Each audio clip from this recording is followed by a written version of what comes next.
Hello. Happy Friday. Are you ready for my 6th chat session of Tea with Karen? I hope you are. We made it, guys. It's the weekend coming up. So I hope that despite this quarantine lockdown that we're all in, for those of you staying home, thank you so much. You are saving lives.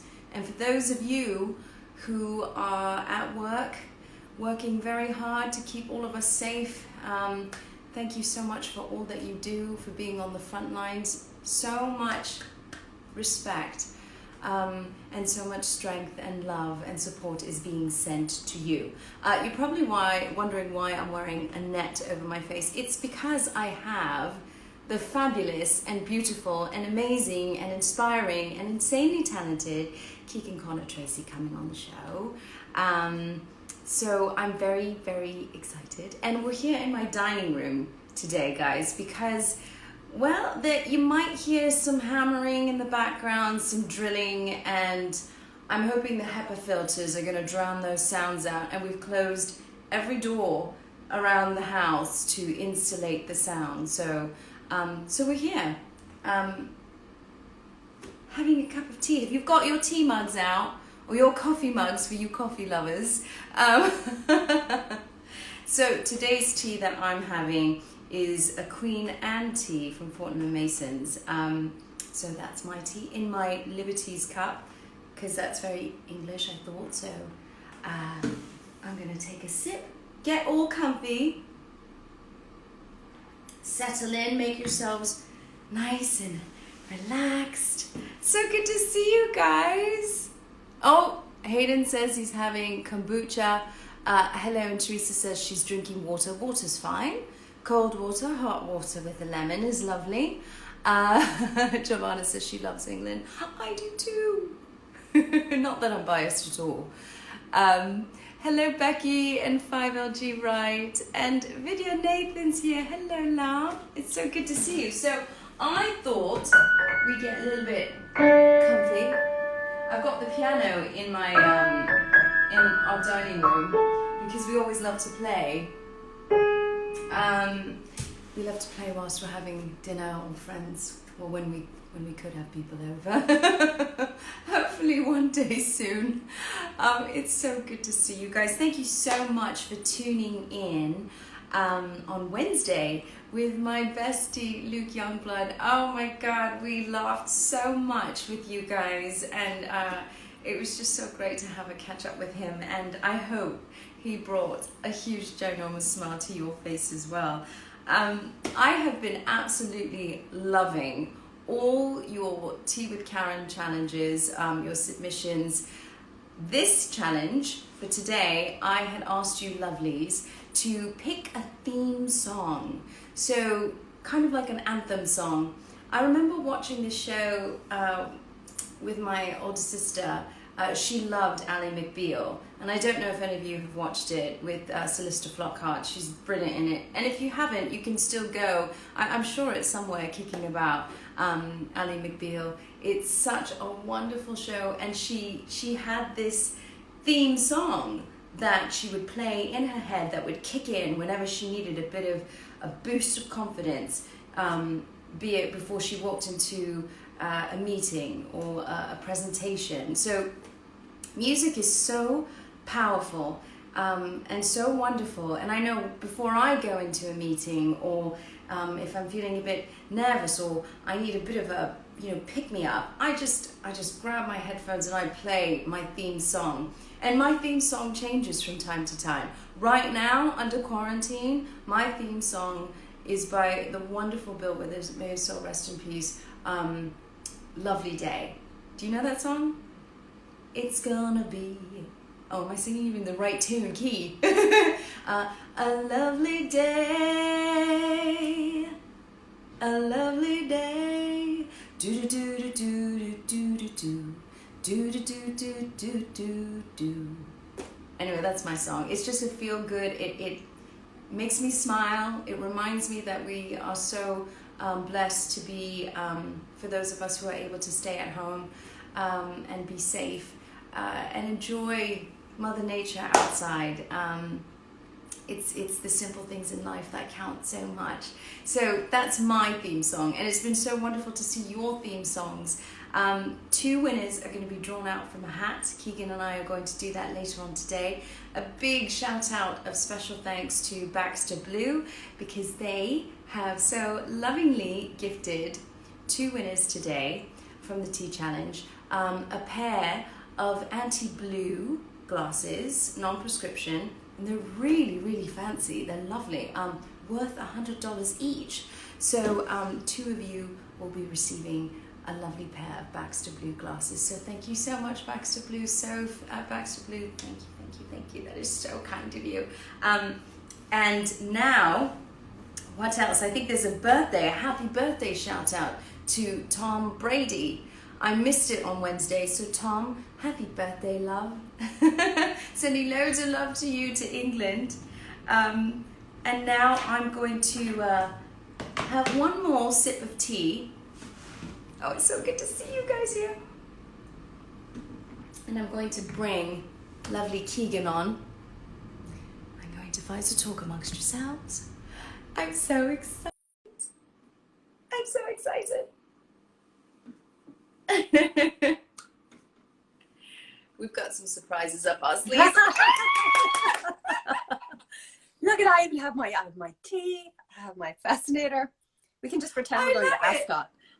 Oh, I was just going to say, you're ready for Ascot. I'm ready. I'm ready. I have my own personal Milner there. You know, this is not hers, but you know, Saucy Milner, man, she would make me a hat for Ascot, let me tell you.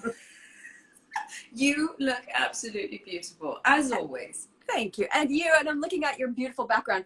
My house is not clean enough for me to have found a place that had a proper so I have like this white wall, and I'm like, because I've got homeschooling and kids, and I'm doing interviews, and I'm doing, you know, the whole rigmarole. And there's painting the house, and so there's paint and ladders, and so. You're a superwoman. You know that. So many parents at home are having to homeschool with the kids on top of everything else.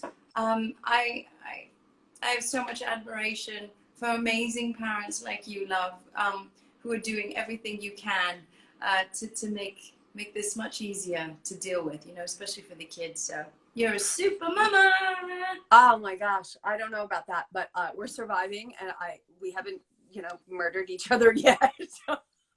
You know, that's the thing. It's like all of us have been talking, like, are we still married yet, or are we still talking to each other? Even Milo is like, what are you doing here? I'm seeing you way too much now. So even he needs his space a bit. And of course, all I want is just cuddles, cuddles, cuddles. He's like, no.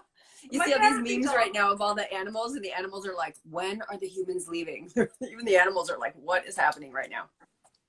But you know what, it's like today, so we're in the dining room today. Normally I'm in my study, but I'm in the dining room today because I've got the construction workers, a couple of them, who are social distancing, by the way, and wearing masks. They're carrying on with our renovation for the studio. So there's so much drilling this morning. Like, you mean my bedroom, Karen? Let's be real. I was like, drilling? I can't have drilling going on during tea with Karen. So I was so paranoid. So I said, where's the nucleus of the house? In the middle is the dining room. So I've shut all the doors and everything. So that's why you've got this view of the piano. I love your dining. I love your whole house. Your house is my favorite house. I love your house more than my house. It's just inviting and charming and eclectic and just so full of personality. I love your house. I put up wallpaper this year, and I call it my Karen wallpaper. I would have done it down there, but the kids are homeschooling, so I couldn't have that space. But I call it my Karen wallpaper because it was inspired by all these amazing wallpapers you have in your house. And it's got this pink flower to it. And at first I was like, oh, you can't do that. It's, you know, whatever reason I was well, you know, I can't take credit in this because you know who got me onto wallpaper? Ginny? Ginny. Yeah. So when I went to Ginny and Josh's house, I saw all the beautiful wallpaper, and I was like, Ginny, can you have wallpaper in a bathroom? She said, oh yeah, sure. Oh, yeah. And she just had to treat it. So that's it. We went wallpaper crazy. because I find like the new styles, because I think there's such a stigma with wallpaper because we think of like our old The old days. yeah, yeah, and now there's so much beautiful aesthetics with wallpaper now that it's completely changed the game. You have murals, you have all sorts of like it almost looks like a painting or something. So we have one in our bedroom, which is like it's a mural painting, and you just kind of roll them together and everything. It's just yeah, it's been so much fun. And I feel like during this quarantine too, do you find this need to like constantly clean because we're home 24/7, and B, just create within our sanctuary, like create this sanctuary to make it more relaxing and therapeutic, you know, just even if it means decluttering. I just find that I'm doing that besides mopping the floors 24/7 and vacuuming. Well, you're a better housewife than I am, because I am not much of a floor mopper, and I just, I just don't have the personality of the kind of person, like, I love a very clean look, Yeah. but I cannot seem to achieve it. It just is not my, and so I have this book, I keep talking about this book, oh, I wish I had it nearby. It's called A Perfect House is a Sign of a Misspent Life. And I was like, I'm buying this book the second I saw it. And you open it up and it's just filled with, people that collect things, and it just sort of talks about how you can maybe corral those things, but it showed things like Alexander Calder's studio, and it's just a riot of things everywhere. And I don't know, I think a lot of creatives are just kind of willy-nilly people, and there's and it doesn't matter how hard I try, piles just multiply. And I've done the whole, does this bring you joy? I did the drawers with everything all rolled in the drawers, and that lasted not very long. But there's only so much you can do in a day too. And, with having the kids and homeschooling, and then, work stuff too, and being able to work from home. I mean, it's so amazing because we're going to talk about all the things you've been up to. It's so exciting, and I'm so proud of you. But you've been a busy bee. So I just feel like we need to be more forgiving to ourselves too, that, okay, if the dishes haven't been done for a couple of hours or whatever, it's okay. That's another reason, though, honestly, why I loved your house, because I didn't, the first time I came to visit you guys, I didn't know what to expect necessarily, even though I had seen pictures of your house, because I was there when you guys, remember we were in Toronto at that convention when you were putting in the offer. So I had seen pictures of it. Do you remember that? And you were like, should we buy this house? And we were all involved in whether or not you were going to buy this house. And I walked in, and honestly, God, one of the things that I saw, you had dishes in your sink, even though you knew you had company coming over. And I was like, oh, I love her.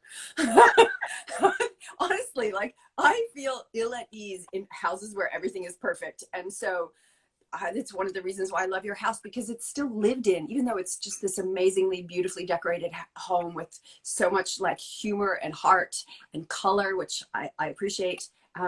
It's a house that doesn't demand perfection, and there's something really wonderful about that, I think.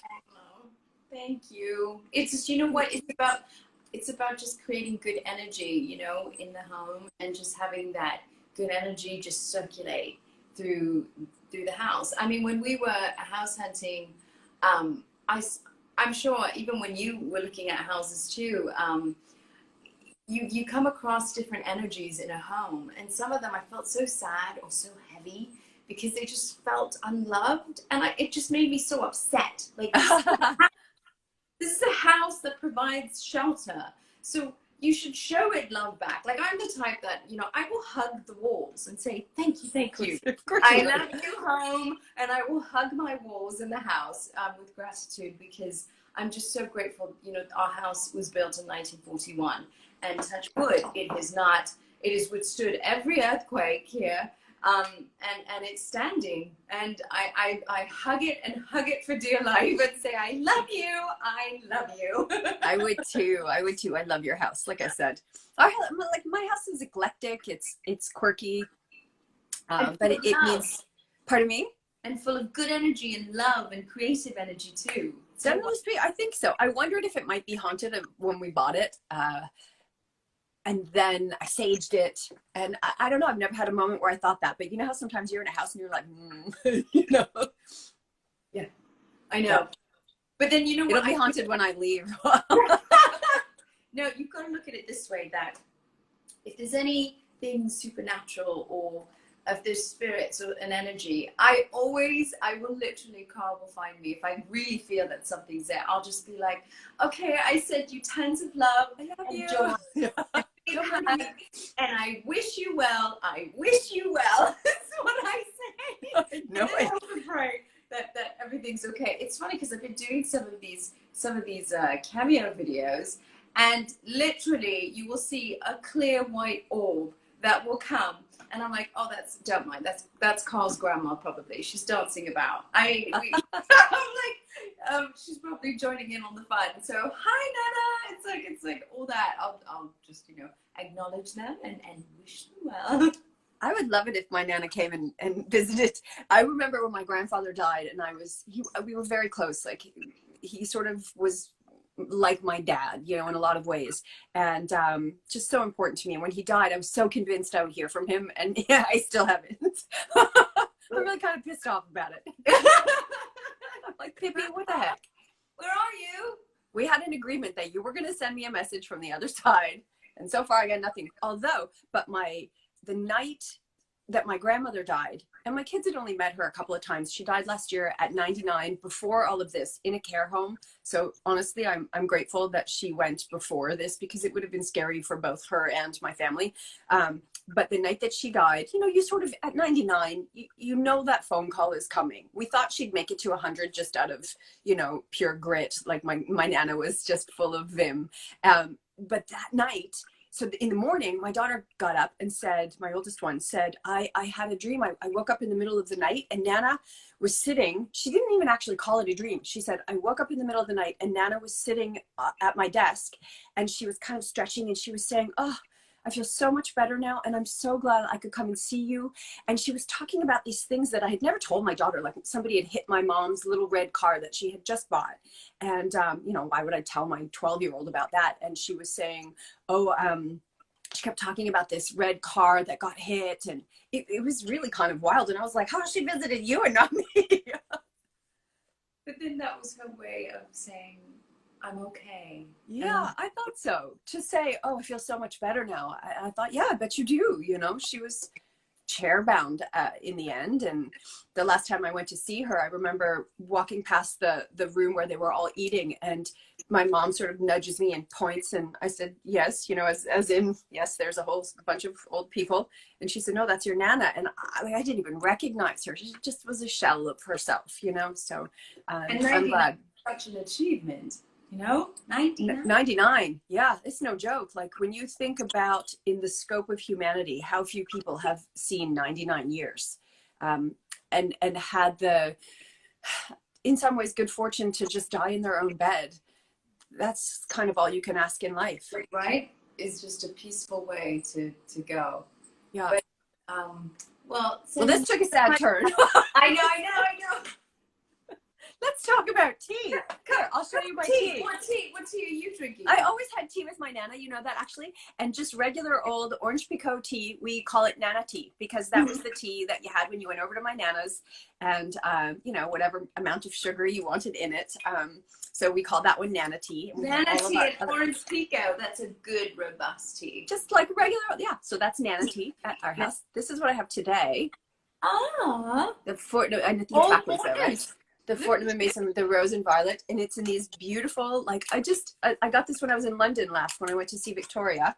Do you keep the tins? I keep the tins. And I keep, like, my makeup brushes or whatever in it. With, like, their little, like, this beautiful jar, like this, and these gorgeous little silk sachets. I just think they're lovely. And it turns pink in your cup. I don't know if I can show it to you without spilling it. Probably not. Don't do that. I tried that, and I spilt it all over. You sort of can. Oh, no. It's pink tea. So tea. It matches your beautiful dress too. Oh, I love it. You're coordinated. Alison says she's having whiskey and tea. Good for you. Well, I thought about whiskey, but it seemed a little early. I was trying to behave myself. I'm like, it's noon on Friday. Let's not get that too far.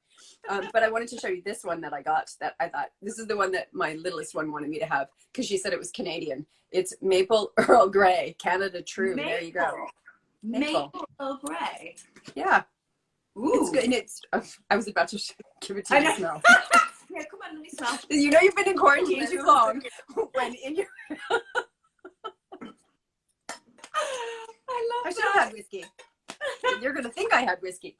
I love it. I'm drinking, actually, because you're having Fortnum's. I'm having Fortnum's as well. Where is it? I've got it here. I'm having, I got this when I was, Fortnum is, and look at this. This is like. Oh, yes. I love those. My Milner, Saucy Milner gave me a box of those when I saw her last, and the tea is so beautiful, right? Oh, and I love the packaging. Like, I just ordered because I needed a top up before, so I went onto their site and I just had that delivered. And I'm like, oh, it's like a big hug. I'm like, okay, I've got my. I just love the way you say it. When you say it, Fortnum and Mason, it just sounds so good. You know, everything Karen says just sounds better with her beautiful accent and her big, beautiful smile. Just too much. I love you for that, but I can say Fortnum and Masons. Fortnum and Mason. Fortnum and Mason. No, it doesn't sound good.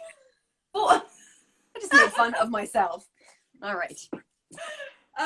So how's everything go? We know you're super busy, and you know, how are you dealing with all this quarantine business and staying home? And I know that anybody who's watching this right now and knows me is laughing, going, she loves it. Because I'm such a recluse, really. Like, and look, you know this, as actors, even if you're a constantly working actor, you always have these times where you're just not working. And so to some degree, I'm used to that. And I'm prepared for it to some degree. You know, you're always tucking some money away if you're smart. And so it gives me slightly less of a heart attack, you know, thus far. And it's been a nice time to like focus on some of the other projects and to not have to do the runaround. Like, it's hard to explain the way that we live as actors to people who don't live in that world where, you know, you make your week and you set your appointments and you have your doctors and your dentist and whatever time that is, they will call you the night before at 5:45 and say, you have an appointment for whatever time that appointment is. That's when your audition will be. It's like 1000% guaranteed. And I have to say, I just don't miss that right now. I've been doing this for 25 years and I'm happy for the break from that. So I don't know. How do you feel about that? No, you were filming, so you're tired from that, I think. You know, especially the long hours, right? Because we can be on set for 15 hours of the day. Oh gosh. Yep. I mean, I remember being on set on once and we were filming, I think at 3 a.m. and I was saying my lines off camera to Oded and Dennis. And in between takes, I had a hot water bottle on and I was holding it, hugging it like this on my Jasmine costume. And in between takes, I was asleep. I was like this. I fell asleep standing. And, and Amber and Taryn were like, Karen's sleeping standing. Someone better go in like. It's like once upon an overtime, they called us, right? No, once upon overtime. Yeah. Because I remember talking to you guys thinking, oh my gosh, I had just come off of Gallivant. And back in England, we do 12-hour days and that's it, you know, like 10, 12-hour days and we are done. We are out. So we start at the same time in the morning, we finish at the same time. Oh my gosh. Which is such a dream because you have consistency even with your sleep patterns. But when I came on to once, and then of course it's a very North American way where we roll over each day, you're never going to bed at the same time. You're certainly not getting up at the same time. No. So I remember having this conversation with Ginny, and I said, you guys have done this for 5 years? I was like, how? And now I'm getting used to it. But still, my body, I think it's about training my body to just sleep whenever it can. Oh, no, it's so hard because sometimes if you finish filming at 6, 7 in the morning, yeah, you've got to sleep during the day. And then start again in the evening. But that's where meditation, my yoga, my tapping, all of that comes in. It just helps me relax and shut off the mind so that I can ease into some sort of sleep and have sleep. Otherwise, I'll be an insomniac. And that's not good. And I know a lot of actors do suffer from that. So it's trying to find whatever bit of routine you can amidst the chaos. So being home now, all of a sudden, I can have a routine. And that's such a foreign feeling. That's true. It's such a foreign feeling because I almost feel like I was a bit apprehensive towards it in the beginning because I've never had. When have we ever had routine? Never. No, never.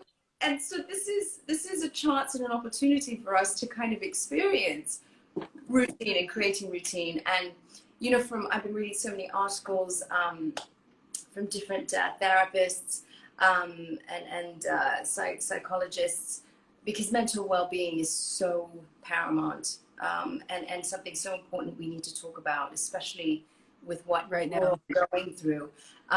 We need, and this is why I wanted to do Tea with Karen, because I wanted to find a way that even if it was an hour with a dear friend, that we could chat about our experiences or inspiring stories, or hear from the gang here, to kind of hold each other accountable, to know that we're not alone, that we're there for each other, and that we're all dealing with this in different ways. And there's no wrong way of dealing with it. It's something that we have to navigate through each day. So it's, if you can find some sort of routine, they're saying, in your day, even if it's for half an hour, that you hold yourself accountable to do each day, if it is exercise a bit, or going for a walk with the mask on, socially distancing, it's something that you're doing and committing to, that is really good. Psychologically, it's good, because you're creating some sort of a routine. And I also think, like, so when was it? 2017 was kind of a very, very difficult year for me personally. And I could feel, like, I call it my monkey brain. A lot of people call it that, just running rampant. I couldn't kind of corral the worry and concern and stress and all the different things. And I knew that was key to getting over that space. And for me, finding meditation was just instrumental in getting through that really difficult time, and life-changing. I wish that it was something, and I've been trying to gently incorporate it into my children's lives, to teach them being present in the moment, and coming back to center. And it has made all the difference in the world. Try one of them. I started with the Calm app, which I love, and now I am working with, so this is not an ad for them, but I genuinely, I started with Headspace actually, and for me, Headspace didn't work. And then I moved to the Calm app, and I really loved the sleep stories. That's how I ended up doing sleep stories, because I loved them so much. I pitched that, the Blue Fairy Pinocchio one, but it was life-changing in terms of being able to recenter. The Waking Up course is what I have ultimately landed on with Sam Harris and his organization. And then sleep stories at night when I couldn't sleep and I was going bananas and like thinking about my taxes and stuff. And so for any of you that are really struggling with not being able to corral your mind when it gets running off thinking about stressful things, I really recommend trying any one of them. There's such a number of them that are wonderful. Those are just a couple that I experimented with, and it just, I'm not exaggerating to say it's life-changing to learn how to pull yourself back from that brink. Especially before we fall asleep. What we naturally tend to do is think about like a list of things that we need to do, or we think about all the worries, oh, how's this going to work out? And we do that before we fall asleep. And that doesn't help us, because it kind of seeps into our subconscious, and that dictates the kind of quality of sleep we're going to have. I remember Wayne Dyer, who I absolutely, God rest his soul, so amazing. He would always say that before you go to sleep for 5 minutes, it's like you're sort of brainwashing yourself. And Carl's really funny, because I was doing this exercise at night when we went to bed, and I would start saying really great things about myself, which is very hard. I mean, I come from an immigrant family, especially South Asian, we don't do that. But I just said, let me try this exercise where I don't talk about the things that I'm worrying about, or wondering what the outcome will be. Let's just focus on this moment, and let's thank my body for keeping me healthy, and thank my strong beating heart for beating. And then Carl's like, oh, I like this. He said, do I have to do this? I said, yes, you should. He said, well, can't you brainwash me? Like, you tell me nice things about me. So it was really funny. He was closing his eyes, and I was like, you're amazing. You're a wonderful human being. He goes, I like this. Outsourced his meditation to I know, right? And then he fell asleep. He fell asleep within 5 minutes with a big grin on his face. And I'm like wide awake at this point. I'm like, great, I've got to do it to myself.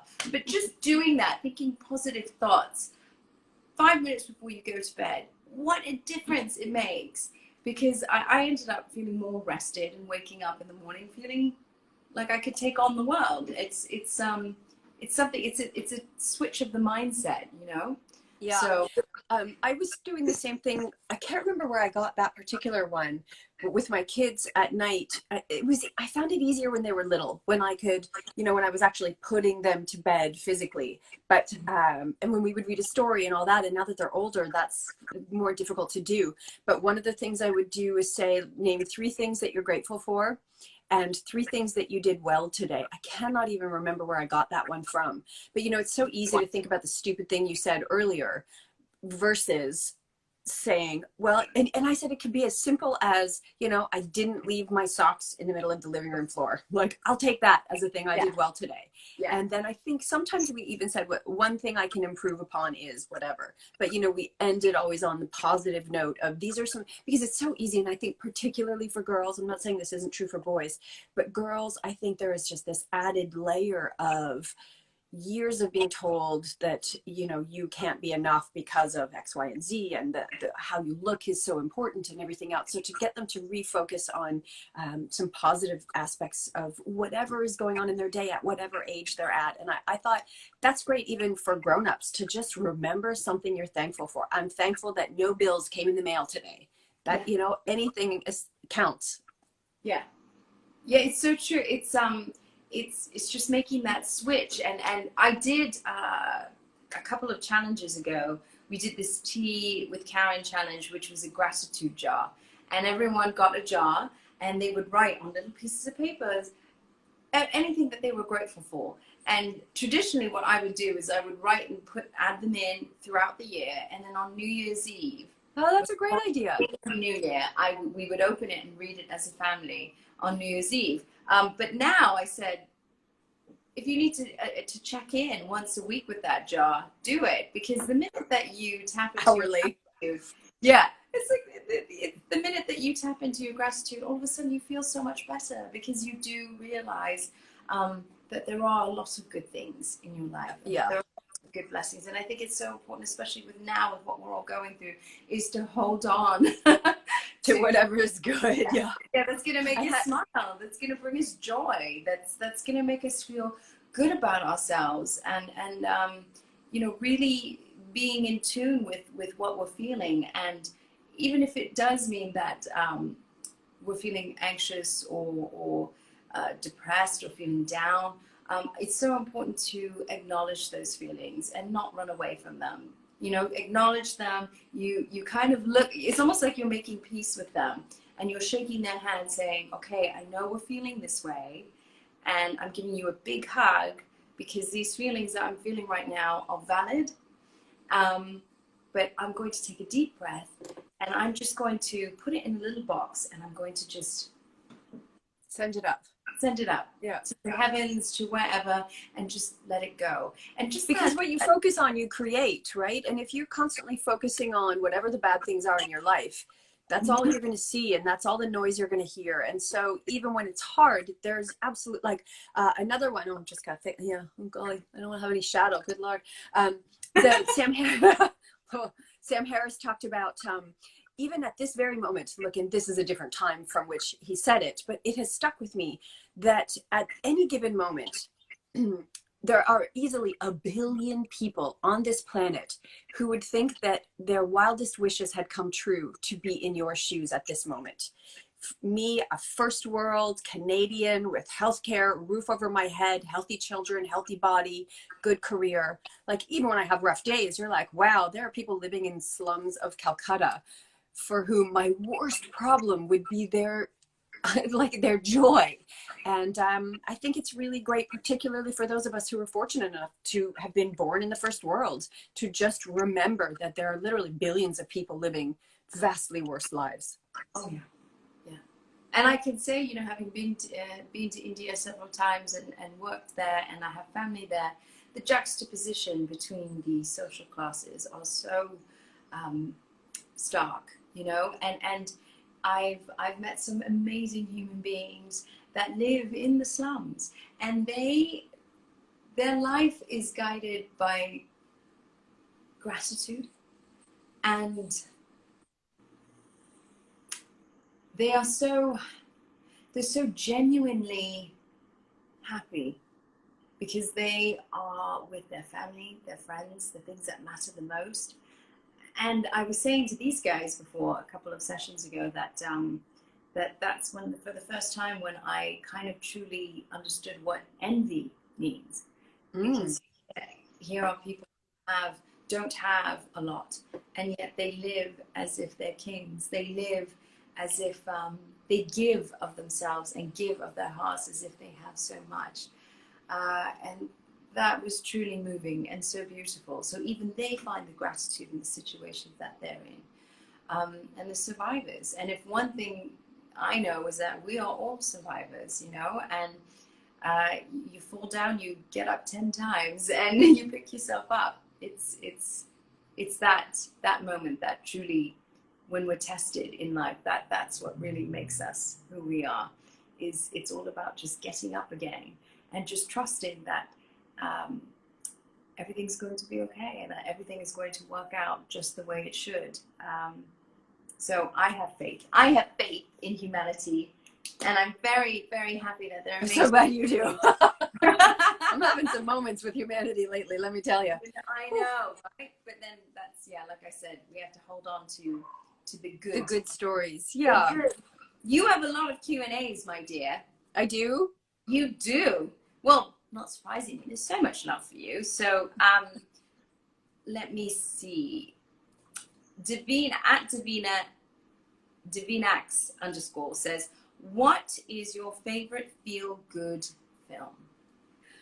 Oh, feel good. Oh, well, look, you know, The Princess Bride never, ever fails to make me smile. I have memories that go all the way back to when it came out when I was 15 years old. I mean, that's just always a classic one.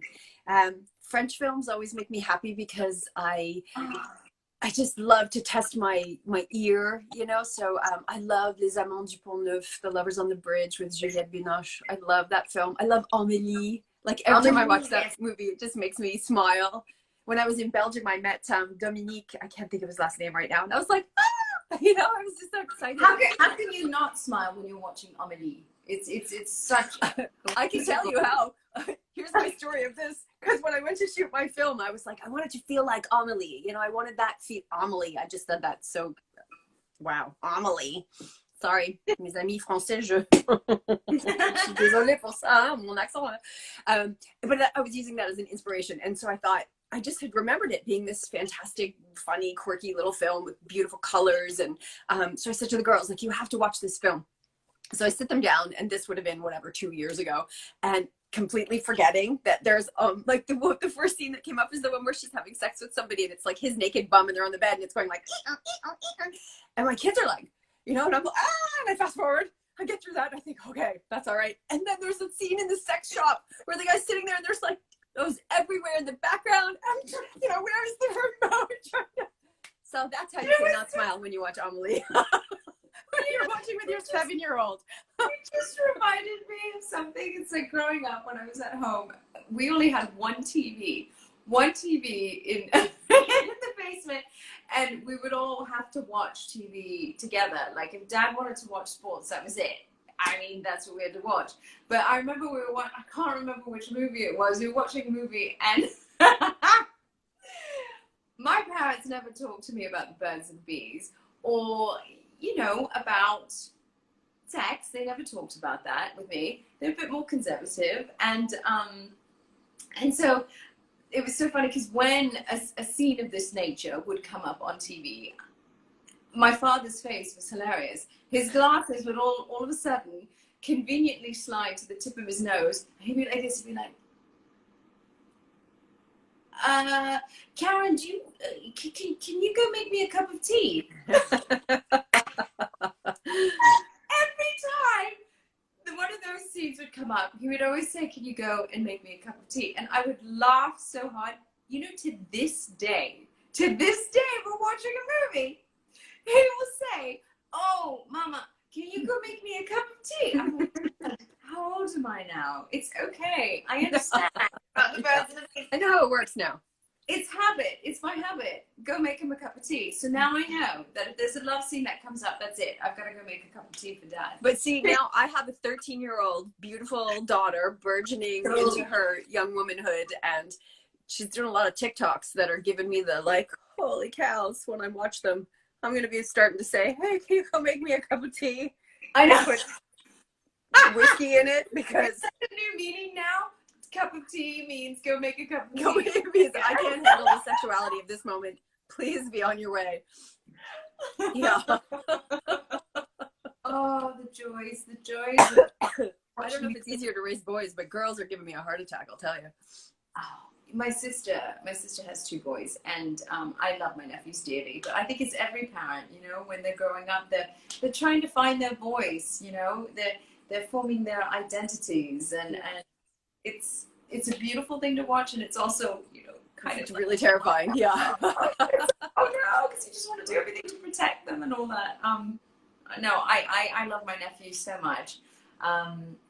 There's nothing I wouldn't do for them, but that instinctiveness is like, you have to let them go so they can flourish and fly and thrive, and at the same time you're like, but it was just yesterday I was holding you in my arms, and yeah, that kind of thing. So I get it, but you're a cool mama for doing TikTok. So I'm working my way. I got in trouble because I posted a Scrabble TikTok, and she was like, Mom, it's so lame. You're not going to be a TikTok star if you post about Scrabble. So I don't even know how she took it off. But I thought it was funny because my letters came up as I-O Bezos. And I was like, that's me 5 minutes after I've been on Amazon. I thought it was funny. She didn't think it was that funny, so. Evil Regal _K. She asks, what's your fondest memory from shooting on Once Upon a Time? Oh, goodness. I have so many. Like, things that pop up into my head immediately was the first time I got to shoot with Bobby, because I'm such a fan of his, and he's so commanding and yet so kind. You know, he's the kind of guy who has a career that he could very easily walk around and be like, yo, peons. And he just isn't. And I was so just jazzed to be working with him, and it was so early in the season, and he tells the most incredible stories. Sitting in it later, way later, and I think even season 6, I guess it must have been, sitting in a pouring rain in a tent with him and Emily, and he was telling just crazy Hollywood stories that your mind was blown, right? Because it's Bobby, and he's such a good storyteller. I love things like that. That's always my favorite, hanging out with the people who have just wonderful sense of humor. Like, anytime you're around Sean McGuire, you're gonna laugh the whole time, you know. He's a riot. He's a Brit. He really is. I mean, they're just a good, like, there was a lot. Look, the hours were insane, and there were a lot of times when there was 14, 15, 25 people in a scene, and you're just like, oh my God. And you know, when all of us were together, that's it. Leave it to Josh or Colin to just kind of throw everyone into a fit of giggles. Oh, and they knew my Achilles heel was corpsing on camera, because it's just like was what? Like, corpsing, laughing, like just unbearably. Like, I've never heard that. And they'd be doing. And I have literally been a corpse on camera, and I didn't remember. I spent a whole day in a coffin and a whole day in a flower on Once Upon a Time. This is the kind of show we're talking about. You've done it all. I have done it all. I still love thinking, I remember standing there, and here I am in this, you know, it was somewhat ridiculous, the costume I wore, like wonderfully ridiculous. And I'm standing literally in a giant flower, and I'm thinking, I have a university degree. What is happening right now? This is how I pay the bills. This is what I've done with my degree. Oh, that's a good one. At Mama Denhead, I just imagine you. Beautifully. At Mama Denhead. It's literally a chipped cup. Look at it's my bell is shining in. Oh, it's a chipped cup. It's a teacup, chip cup. Yes, because of Descendants as well. Yay. Or we're thinking of Emily. It's a little bit of both. Yes. Emily and Descendants, right? Yes. We'll keep both. Yeah. Mama Demhead asks, Keegan, what was your favorite part of filming Final Destination 2? Oh my goodness. Well, I loved that we were shooting on Vancouver Island in Campbell River, so it's really beautiful over there. And I was just fascinated by, because it's a small town. One of the days that I had off, this doesn't even have to do with filming, but I just got on a city bus and just drove all around on this bus. And I was really writing a lot then, so I wrote this very morose story. But there was always eagles just swooping in outside your window. We all had these weird little theme rooms. I don't remember what mine was. There was like an Arctic room. It was a strange little thing. And it was just crazy to shut down this whole highway and the stuff with the logging truck. And yeah, I don't know. It's always great when you go and shoot on location. I think there's just something wonderful about not having to drive, not having to think, not having to pick your own clothes, do your own hair, do your own makeup, drive yourself, cook your own food. It's like literally being in kindergarten. They just, all you have to do is remember what to say and you're pretty good. Yeah. So I like location shooting. I know. It's often when I come back home, I'm like, and I'm doing my makeup for the first time, I'm like, how do I do this? Right? I don't know how to do this anymore. It's like I was so used to having our makeup done. Although on Walking Dead now, it's grit and mud. It's pretty minimal. Yeah. You know, kind of thing. So it's a bit of a different kind of, it's apocalyptic makeup. Here's apocalyptic for you. Have you heard? I heard one of the measures they're talking about for if we go back and start filming is that actors are gonna have to do their own hair and makeup. I was like, but in this case, for our show, because all it is just mud, dirt, okay, dark shadows, bags under the eyes, fantastic. If you got that, I'm ready. Even better. It's like yay. It's like, look, I have a zit. This is so apocalyptic. This is perfect method.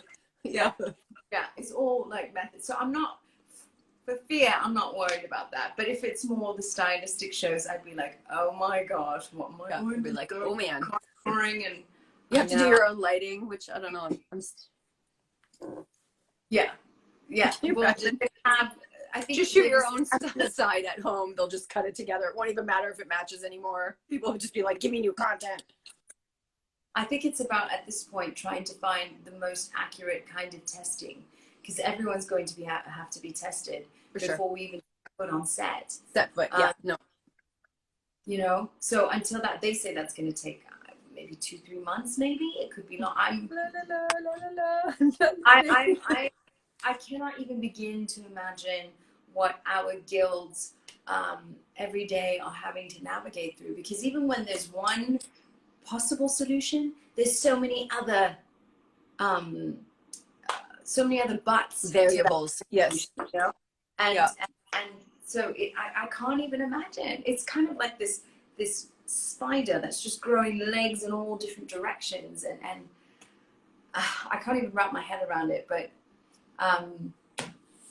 I'm just not even trying right now. I know. They'll call me when they're ready. Yeah, that's exactly it. But you know, we tune in. We have our Zoom catch-ups with the cast and crew, which has been really nice, just to tune in with everyone and have a catch-up, which is nice. And hopefully we'll be back soon. You know, we still have to finish the other half of the show. So, well, hopefully it's coming along. Look, eventually we'll be on the other side of this. And I think all we can do in the midst of it is, you know, in the French, they say, profitez-en, you know, you have to just profit by it as best you can. Learn a new skill, learn a language, download Duolingo or Babbel, or, you know, learn how to play ukulele or something. Just get your brain working in a different way. You learn how to use on your first day on ukulele. So it's you just brought it up, the ukulele. You know what I'm going to ask you? Because it was sitting there. That's the only reason. I was hoping you'd forget, really. Do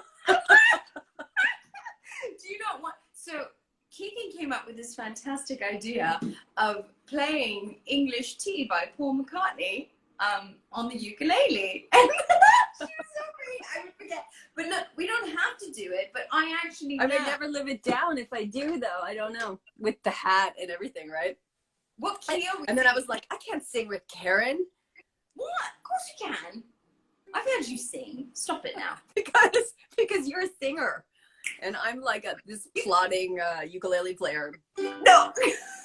We were talking the other day. We were like, you cannot not laugh if somebody is playing the ukulele. Like, you could be playing taps and it would still be funny, you know. But it's why I love you. It's so adorable, and I love that you're learning to play ukulele. So can we just try? Look, there's no judgment here. We're in a pandemic. We can do whatever we want. We can do whatever we want. Yeah, I was really hoping Paul McCartney was going to help me with the strum pattern, but sadly he did not show up for my request. And I had to laugh because I've been playing it and practicing, and my daughter, my youngest, said, "You know, it really should be, would you like to sit with me for a spot of English tea?" And I was like, I'll let him know. I'll let the greatest songwriter ever know that you would like him to change the lyrics to his song. Oh, that's so funny. Well, would you like to try? Should we try? Right, what key is it? Just strum. Would you care? I don't know. Okay, what's the first chord? G. G. Okay. All right, shall we go? Yeah. Forgive me. I don't know. I feel like I'm really going to regret this. All right. Okay. One. Would you care to sit with me For a cup of English tea? Very twee, very me, any Sunday morning. I think that's all I can muster because we're not on the same. Like, there's a lag. People will be like, "That was the worst duet I have ever heard." But my favorite part is this one.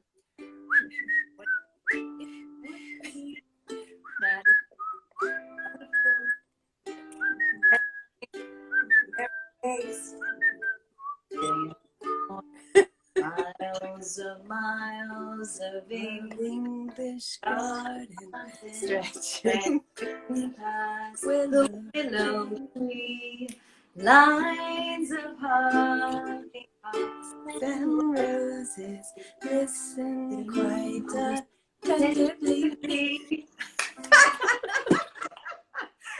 The key is low for me when he sings like, but It really is a cute song though. And I was working on my like da-da-da and it just was out of control. Yeah. Well, I did try, Sir Paul. And Lady Karen. Oh mercy. I feel like this is gonna haunt me for the rest of my days. It's like if we ever do a convention together soon, when this is all, you know, Yes. when we're too, then we have to sing the duet. We've got to do, and you've Well, got. I'll work it out. I'll work on it. I have about 18 months by the sound.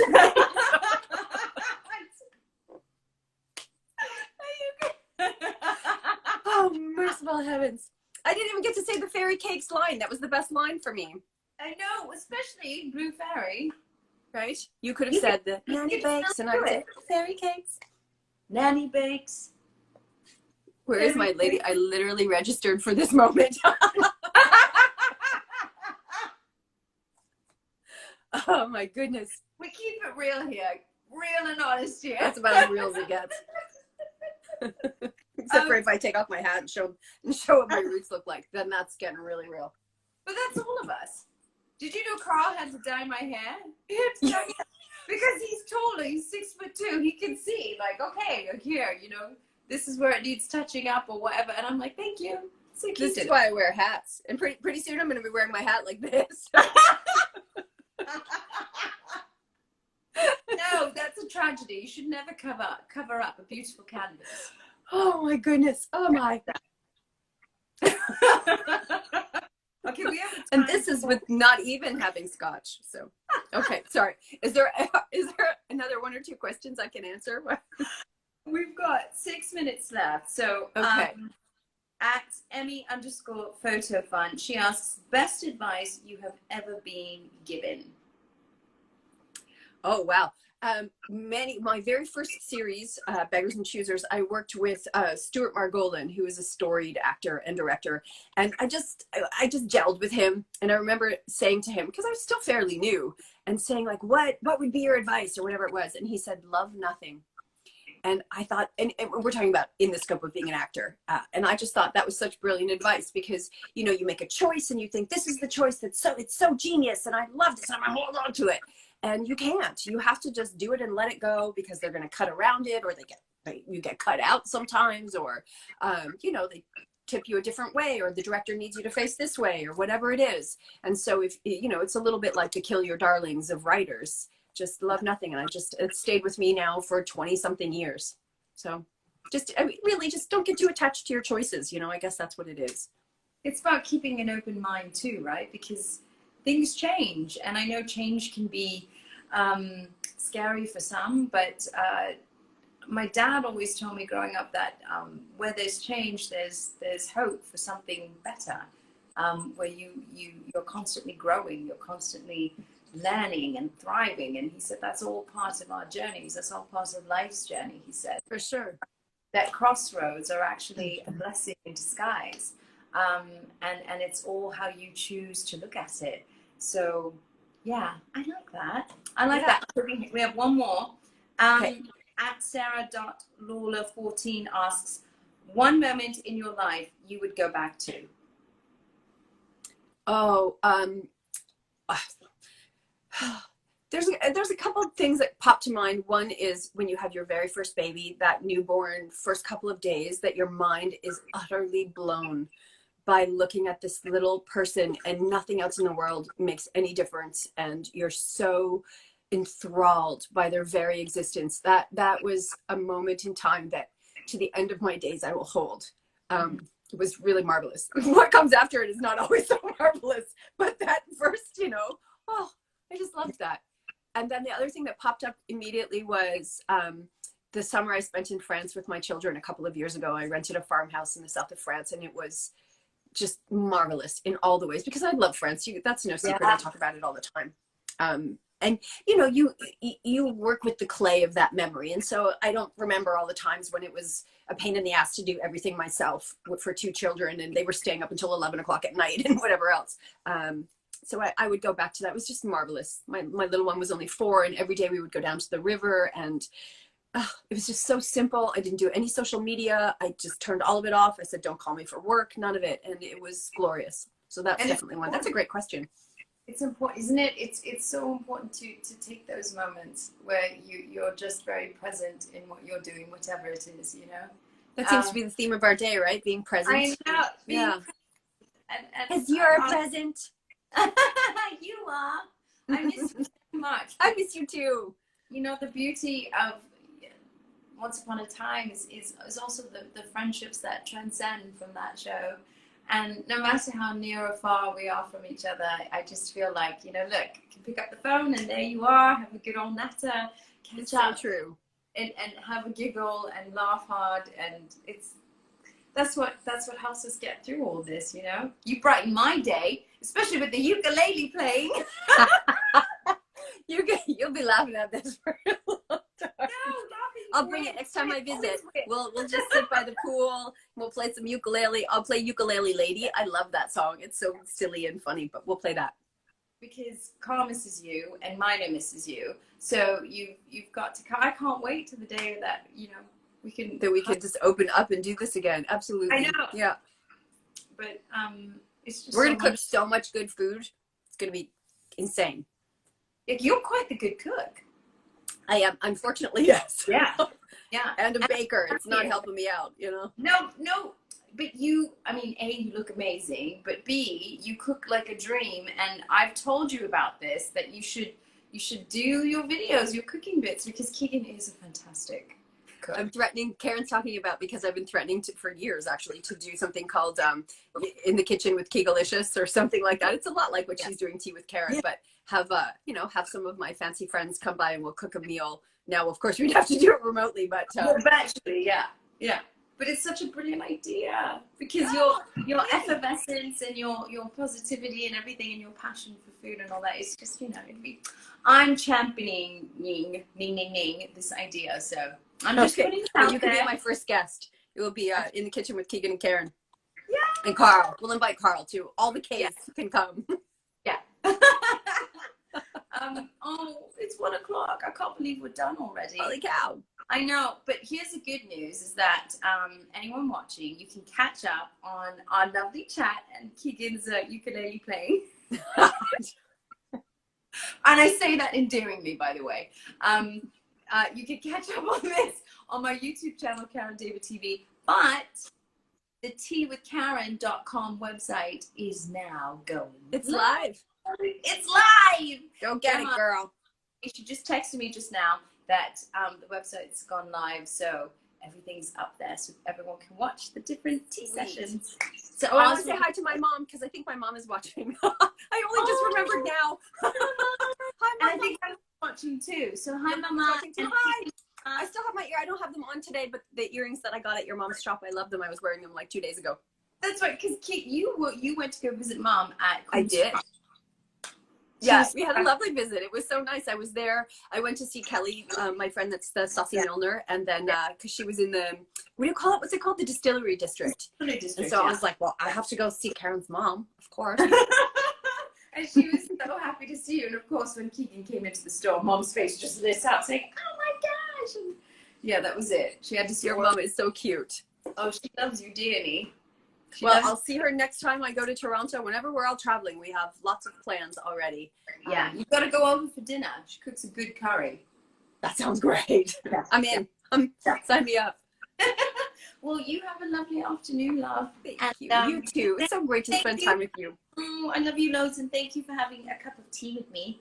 Thank you. And thank you guys all who came out. And, I hope that this has lit you up and made you feel good, because Karen always does that with that beautiful smile and her beautiful, just the sound of her voice and just the trueness of her heart. So thank you for inviting me and having me today. Oh, no, love. Thank you. You brightened my day. And now I'm all set for the weekend. So happy weekend. Me too. Now I'm gonna go have scotch after that whole ukulele thing. Well, on that note, cheers, love. All right. Cheers. All right. I send lots of love and magic to you all. Bye now. Bye. I don't know what I do now. Do I go? You go. You press in. Yeah. And cut to black.